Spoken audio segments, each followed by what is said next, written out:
Бізге қажет заттар: 1 кесе бидай, 1 кесе перловка, 600-700 грамм айран, 1 стакан сүт, дәміне қарай тұз.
Бес литр су құйылды.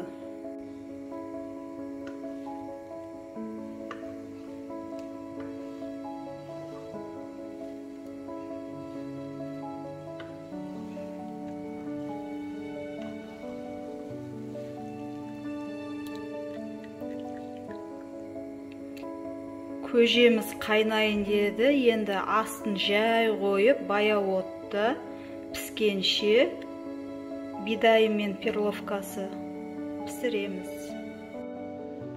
Дәміне қарай тұз қосамыз.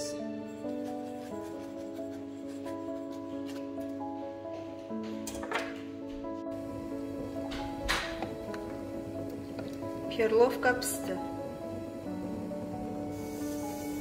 Сүт.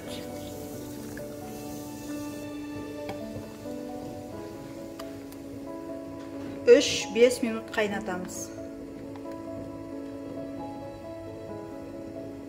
5 минут өтті, енді газды сөндіріп қоямыз. Көжені суығанша күтеміз. Жылы болған кезде айранды қосамыз.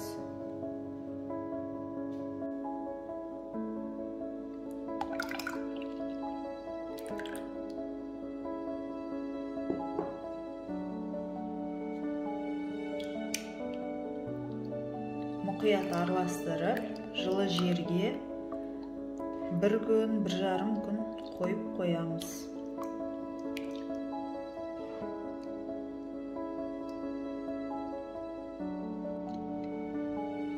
Көже жылы жерде 1,5 күн тұрды. Енді болған тағы да кішкене дәміне қарай тұзбен қайнаған суытылған су құйып, холодильникке қоямыз. Астарыңыз дәмді болсын.